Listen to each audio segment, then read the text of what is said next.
Hello guys, this is me Wali Mohammed और आप अपने यूट्यूब चैनल वॉलनट मैथ्स के ऊपर आए हैं। आज एक स्पेशल वर्जन वीडियो हमने इंट्रोड्यूस करवाई है मैट्रिसेस के रिलेटेड। ठीक है, इसके अंदर हम जो थ्योरम्स और डिटर्मिनेंट्स के ऊपर उनके ऊपर हम थोड़ी सी बातचीत करेंगे और समझाने की कोशिश करेंगे। न्यू वीडियो न्यू वर्जन है, ज़रूर कमेंट कीजिएगा कि कैसा लगा। ठीक है, और लाइक शेयर सब्सक्राइब भी ज़रूर कीजिएगा। तो चलिए टॉपिक की तरफ चलते हैं हम अपने। Theorem number one. Theorem number one क्या कहता है कि if all elements of a row और column of the determinant matrix is zero then the entire determinant is zero, that is a determinant is equal to zero.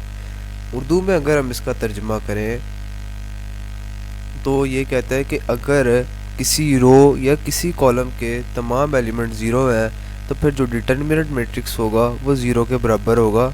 जैसे मिसाल के तौर पर ये एक मैट्रिक्स लिया हमने, इसके अंदर ये जो थर्ड रो है ये इसके तमाम एलिमेंट ज़ीरो के बराबर हैं, तो जो डिटर्मिनेंट होगा वो भी ज़ीरो के बराबर ही होगा, या हम बगैर कैलकुलेट किए भी बता सकते हैं। ठीक है, थ्योरम के मुताबिक।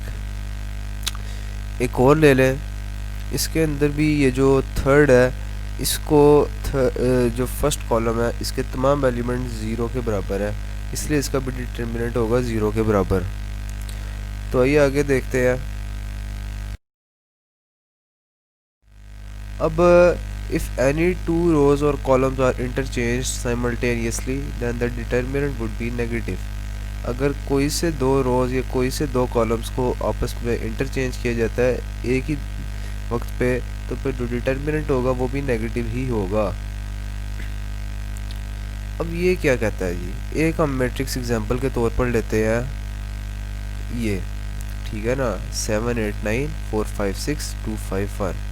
अब इसके अंदर ही हम फर्स्ट और सेकंड रो को चेंज करते हैं आपस में, यानी फर्स्ट की जगह पर सेकंड, सेकंड की जगह पे फर्स्ट, फर्स्ट की जगह पर सेकंड। ठीक है, ये हमने चीज़ की। ठीक है, तो फिर जो डिटर्मिनेंट होगा ये देखे ना, ये ऊपर नीचे हो गया, जो डिटर्मिनेंट होगा वो नेगेटिव होगा। ठीक है, तो अब आगे चलते हैं। If all the elements of a row or column are multiplied by a constant k, then the entire determinant is multiplied by the same constant k. That is if। अब ये कहता है जी कि अगर किसी रो या किसी कॉलम के तमाम जो एलिमेंट्स हैं वो किसी एक कांस्टेंट के या मल्टीपल के या किसी एक कांस्टेंट के मल्टीपल है, ठीक है, तो जो इंटायर डिटर्मिनेंट होगा वो उस कांस्टेंट का मल्टीपल हो जाएगा, यानी वो इंटायर डिटर्मिनेंट जो होगा वो उस कांस्टेंट के साथ मल्टीप्लाई हो जाएगा। ठीक है, इसकी हम एक एग्जांपल देखते हैं। ये देखें यहाँ पर ये वाली रो है, ये के की मल्टीपल है, इसका हर एलिमेंट के का मल्टीपल है। अब के को हम बाहर भी लिख सकते हैं, ठीक है, ताकि अंदर जो है ना वो ए बी सी रह जाए। ठीक है, यहाँ पर के ए है, जबकि हमने बाहर ले लिया तो अंदर ए बी सी रह गया, और जो एंड पे डिटर्मिनेंट होगा वो इसका मल्टीपल होगा के का। ठीक है, ये एक मेजर थ्योरम है, ये काफ़ी जगह पर यूज़ होता है। ठीक है, मेरी वीडियो के अंदर इसका काफ़ी यूज़ है। ठीक है, आगे चलते हैं थ्योरम नंबर 4 के ऊपर।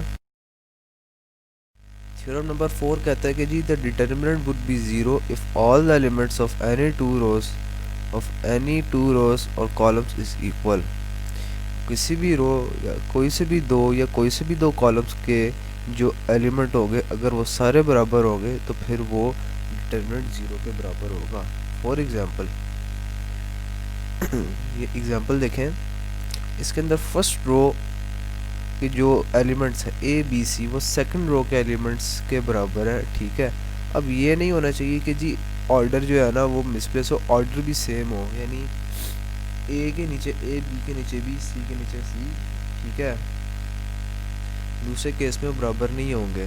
ठीक है, अगर ये वाली सूरत हाल हो, ठीक है, ये वाली, तो फिर जो डिटर्मिनेंट होगा वो ज़ीरो के बराबर होगा। आगे चलते हैं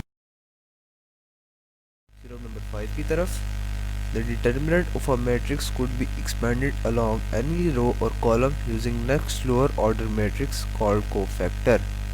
ये कहता है जी कि एक मैट्रिक्स का डिटर्मिनेंट जो है उसको हम किसी भी रो या कॉलम के अलॉन्ग एक्सपेंड कर सकते हैं using next lower order matrix called cofactor. Cofactor के ज़रिए, कोफैक्टर क्या है जी, ये मैं पहले हम एक एग्जांपल लेते हैं। ये एक आप एग्जांपल के तौर पर मैट्रिक्स ले ABC 1 2 3 4 5 6। मैं कहता हूँ चूँकि मैंने डेफिनेशन में क्या अलॉन्ग एनी रो और कॉलम, मैं कहता हूँ जी मैं इसको फर्स्ट रो के अलॉन्ग एक्सपेंड करना है। डिटर्मिनेंट हम इसका फिर कैसे देंगे, इसका जो डिटर्मिनेंट होगा वो होगा इसके बराबर, ठीक है। ए को हमने बाहर रखा, ठीक है, और जो कोफैक्टर है मैट्रिक्स है उसके साथ हमने इसको मल्टीप्लाई कर दिया, ठीक है। यहाँ पर प्लस भी आ सकता है, माइनस भी आ सकता है, ठीक है। यहाँ पर भी प्लस भी आ सकता है, माइनस भी आ सकता है। वो ज़रा कोई टेक्निकल फॉल्ट है इसलिए नहीं लिखा, खैर वो छोड़े। अब ये देखें उसी तरह बी यहाँ पर आ गया, ठीक है, बी बाहर आ गया और नीचे जो है वो कोफैक्टर मैट्रिक्स। मैं आपको आगे बताता हूँ कि कोफैक्टर मैट्रिक्स लिखते कैसे हैं। फिर सी यूँ बाहर आ गया और कोफैक्टर मैट्रिक्स। अब आप यहाँ पर गौर करेंगे कि जो ए के नीचे कॉलम है, जब हमने ए को लिख दिया तो वो भी डिलीट हो गया और ए की जो रो है यानी ये वाली रो, ये कॉलम, ये डिलीट हो गए। जो 2 3 5 6 था उनको हमने एक मैट्रिक्स की फॉर्म में लिख दिया। अब इस तरह के हम मैट्रिक्स को कहते हैं कोफैक्टर, ठीक है, जिसके अंदर एक रो और कॉलम डिलीट कर दी जाए और जो नेक्स्ट लोअर ऑर्डर यानी अगर ये 3 की ऑर्डर की मैट्रिक्स है जो कोफैक्टर होगा वो हमेशा 2 के ऑर्डर का होगा, 2 × 2 का, ठीक है। उसी तरह जब हमने बी को लिखा हमने उसका रो और कॉलम डिलीट किया और 1 4 3 6 को मैट्रिक्स की फॉर्म में उसी तरह लिख दिया, ठीक है, और कोफैक्टर बनाकर लिख दिया। अब सी है, हमने सी को भी उसी तरह लिख दिया, सी का भी रो और कॉलम किया डिलीट और 1 4 3 6 को जो है ना हमने उसी तरह 1 4 2 5 को हमने लिख दिया कोफैक्टर की फॉर्म के अंदर, ठीक है। ये होता है कोफैक्टर वाला कंसेप्ट और इस तरह हम इसको करते हैं एक्सपैंड। किसी भी रो या कॉलम के अलॉन्ग एक्सपैंड किया जा सकता है, बस जिसके भी अलॉन्ग करें उस एलिमेंट को बाहर लिखें, उसका रिस्पेक्टिव रो और कॉलम को डिलीट करें, जो मैट्रिक्स फॉर्म हो रही है उसको कोफैक्टर की फॉर्म में लिखते हैं। अब रही बात साइन की, साइन कैसे आता है, तो जो कोफैक्टर है उसको हम देंगे कुछ इस तरह -1 i + j next lower order determinant matrix. Next lower order इस चीज़ का तो मैंने आपको बता दिया ना कि कैसे आएगी, रिस्पेक्टिव रो और कॉलम को डिलीट कर दें, ठीक है। अब i + j क्या है, i कहते हैं ith रो, ठीक है, जो रो नंबर और j कहते हैं कॉलम नंबर को। अगर i + j एक इवन नंबर i + j मिलकर एक इवन नंबर बनाते हैं तो फिर जो साइन होगा वो होगा पॉजिटिव का। अगर एक ऑड नंबर बनता i + j, ठीक है, तो जो साइन होगा वो होगा एक नेगेटिव नंबर, ठीक है। सिलेक्टिंग एनी एलिमेंट aij, किसी भी एलिमेंट को सिलेक्ट कर ले aij, ठीक है। अब आपने एक रिस्पेक्टिव रो या एक रिस्पेक्टिव कॉलम सबसे पहले फिक्स करना होता है। जिस टाइम आपका वो रिस्पेक्टिव रो और कॉलम फिक्स हो जाए उसके बाद आप जो है ना उसके अलॉन्ग एक्सपेंड करते हैं, ठीक है, यानी i j में से एक आधा हो जाता है कांस्टेंट, बाकी आपके चेंज होते चले जाते हैं, ठीक है। यानी अगर हम एक जनरल फॉर्म देना चाहें एक मैट्रिक्स एक्सपेंशन की, i1 ci1। अब इधर ये बात क्या कह रहा है, यहाँ पर हमने किया फर्स्ट कॉलम को हमने कांस्टेंट किया, ठीक है, नहीं फर्स्ट हमने यहाँ पर हमने अभी रो को कांस्टेंट नहीं किया, यहाँ पर हमने रो को कांस्टेंट किया। कैसे, i1 आ गया उसी तरह, ठीक है, यहाँ पर 2 आ गए, यहाँ पर n तक जाएगा, n कॉलम्स, ठीक है। तो हम यानी कॉलम्स को चेंज कर रहे हैं। हमने कोई एक कांस्टेंट रो जो है ना फिक्स कर देनी है, ठीक है। अगर मैं इसको इस तरह भी लिख लूँ ना a1j, तो तब भी वही बात है, ठीक है। इसी तरह मैं इसको अलॉन्ग एक्सपेंड कर दूंगा, ठीक है। यहाँ पर ci1 जो है ना ये कोफैक्टर बता रहा है, ठीक है। जो भी रो नंबर होगा ना उसको हम यहाँ पर i की फॉर्म में लिखेंगे और वहीं जो हमने पीछे c = -1 i + j वाला हमने फार्मूला पढ़ा है वही हम यहाँ पर फिर उसके तरह लिख देंगे, ठीक है। इसको अगर मैं एक समेशन की फॉर्म में लिखूँ कंप्लीट फॉर्म के अंदर, ठीक है, तो वो मैं कुछ इस तरह लिखूँगा, इस तरह शायद समझ आ जाए। ए आई के सी आई के, आपका ये जो आई है ये आपका कांस्टेंट हो गया, आपकी रो नंबर जो है, जो आपका के है वो आपका चेंज होता गया, ठीक है, एन तक जाएगा। एन यानी जितना ऑर्डर है मैट्रिक्स का उतनी जो है ना ये प्रोडक्ट्स बनेंगे आपके, ठीक है। अब इसके बाद जो है ना हम बात करेंगे थ्योरम नंबर 6 के ऊपर। थ्योरम नंबर 6 कहता है जी the determinant of a matrix and its transpose are equal, यानी अगर किसी जो मैट्रिक्स है जो उसका डिटर्मिनेंट होगा वहीं उसका ट्रांसपोज का भी डिटर्मिनेंट होगा, यानी दोनों एक दूसरे के बराबर होंगे।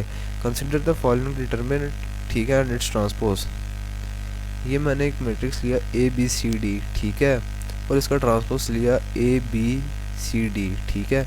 देखिए ट्रांसपोज के अंदर रोज और कॉलम्स आपस में इंटरचेंज हो जाती है इसलिए, ठीक है, उसका ज़्यादा फर्क नहीं पड़ता डिटर्मिनेंट के ऊपर, डिटर्मिनेंट हमारा कांस्टेंट ही रहता है, ठीक है।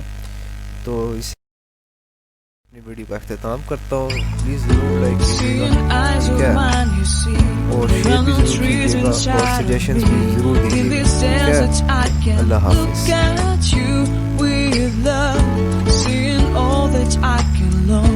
Can you stay and I will grow?